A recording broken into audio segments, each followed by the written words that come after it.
Hi guys, good afternoon.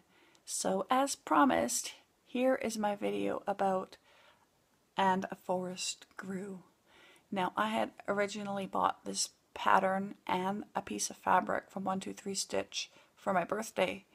But when I got the fabric that I ordered, it was too dark, and so I put it away. I wasn't going to use it, and I had to use something from my stash, and nothing in my stash was big enough for the chart because the chart is huge, and I'll get into that later. But I ended up having to dye my own fabric. I'm doing it on an 18 count fabric, so it's going to be large, and I dyed it in a tan color, and I only had it in the bath for a couple minutes. So I'm going to turn you around and I'm going to show you the color and the silks and the threads that I picked out to kind of add in and substitute here and there as I move along in the pattern. So I hope you enjoy it, and I hope this helps you guys when you guys decide to do this pattern, and that you shouldn't be afraid to use the stuff that you have in your stash. Just sub it out and use what you got, although it is charted in DMC. So just a bit of fun. Okay, so here is all my threads that I'm going to use. I'll go through those in a bit, but this is the 18 count, and this is the color it turned out.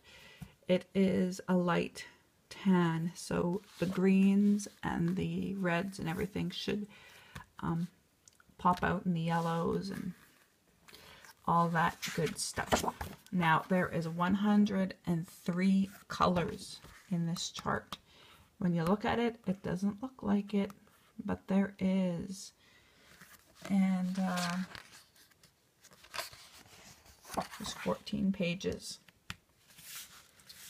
So it's broken up into 14 sections, and so I'm going to be working on this over the course of 2017 for the 12 months.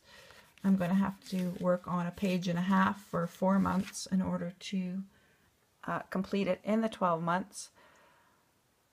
So we will see how that goes. We'll see how fast this chart moves around, and if I can actually do a page and a half in a month, because in a month I only work on it for a week, because I have 4 projects that I work on for 1 week. So we'll see what I can actually get done in 1 week on this chart, because sometimes charts move along really fast and some don't, so we'll just have to wait and see.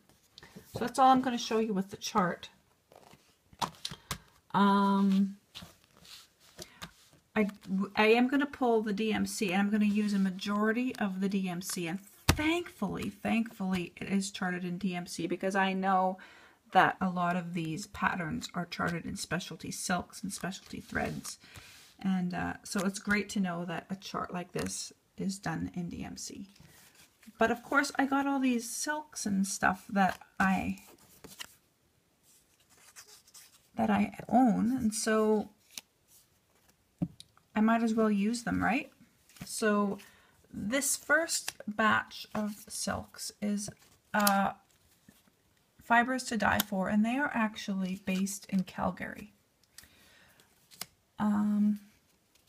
So I ordered just a couple to see what they were like, and these are the colors that I ordered.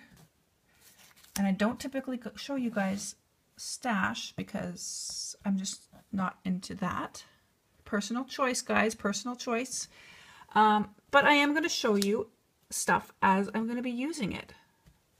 And so I'm going to be using these colors in here, and I don't know where I'm going to be using them. I will go page by page or section by section as I go, and I will add them in as I see fit. Oh, here's another one. Come on. So these colors are going to be used in there. So this is a Calgary-based company, and I wanted to support the Alberta fiber community, so I bought those. And then of course I have my beautiful Fiberlicious, which I'm going to add, and I believe that you need to have some fall colors because I do live in Canada and we do have fall here. And then there's some other fall colors here that I have that are from Carrie's Creations that I'm going to add in somewhere. You're going to have to watch my updates as I do them every month on my stitching channel to show where I actually insert these types of threads. But then I have more Carrie's Creations here. I got purple. There's 3 different shades of purple. And that is going to go, where is that going to go? There's a purple flower. Oh, here, the purple. This here, I know it's kind of blurry, but this kind of tree thing, there's 3 different shades of purple in there. So that's what those are going to be used for. I know that for sure. And then I have a gazillion different shades of brown for the different tree trunks and for the writing. And the writing here, there's the tree trunk here, and then there's the writing that's also done in brown. So I have several different shades of brown. Some are done in the crescent colors, and here's another Carrie's Creations. Here's a yellow. So as you can see, all these colors are blending in well with the fabric that I did dye. Here's some gray. And then I have some Mauve silk, which is a different texture than all the rest of these, right? This is a spun. This is a spun silk. This is a cotton. This is all cotton, and this is a spun silk from Fiberlicious, which is still different textures from each other. And then also I have the Mauve silk, which you know, or maybe you don't know, is a different texture again compared to typical spun silk. So I'm going to be using these somewhere. I also have that one over here.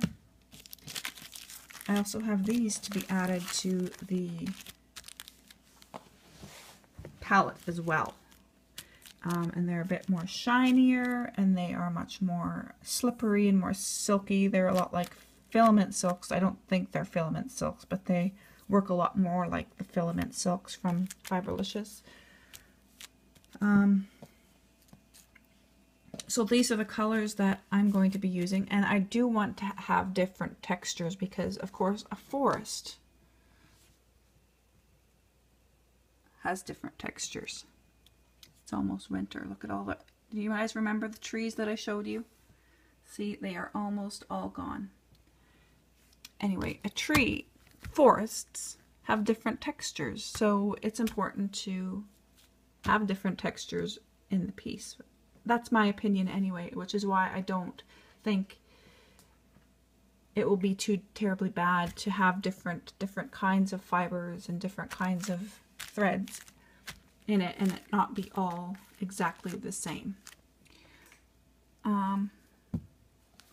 So I'm not going to show you the DMC because I've only pulled up to the 800s. I've only pulled the threads up to the 800s. I decided that I was going to, a neat thing that this chart does is for each section, you know how I showed you that there are sections for here? So for each section, they give you the symbol that's used in that section and the number. So you can pull your threads per section that you do. And you don't have to pull all 103 colors because not 103 colors is going to be used in every section, right? So if you go page by page, then it will give you the thread that you need for that section. So that's a really cool idea. So that is what I'm going to be doing, guys. I'm going to be starting this January 1st. I'm going to be starting it with a couple of ladies that I talk to on a regular basis, and it's going to be fun. I'm looking forward to this. Another thing I did is I outlined the entire piece with this thread. Now what I might do is I might do it even more to sections. This is the middle. But yeah, or else I just might start here and just go on this section. It all depends. I might section it off again to the pages that it's on, and then again I might just work just the page. But everything is within this grid here, and that's all that I did. So that's that, guys. I hope you enjoyed it. I hope it helped you, and I hope that you're not afraid to change your patterns and to add things that you have in your collection, because I know we all have things in our collection that are just sitting there that we bought to use, so you might as well use them, right guys? Use stuff from your stash and add it to your patterns. It's not scary. It's fun. So I'm gonna go for now, and I will see you guys again next time. It's Allison's birthday, so tomorrow's video will be about that. She's in school right now. But see you guys. Have an awesome day.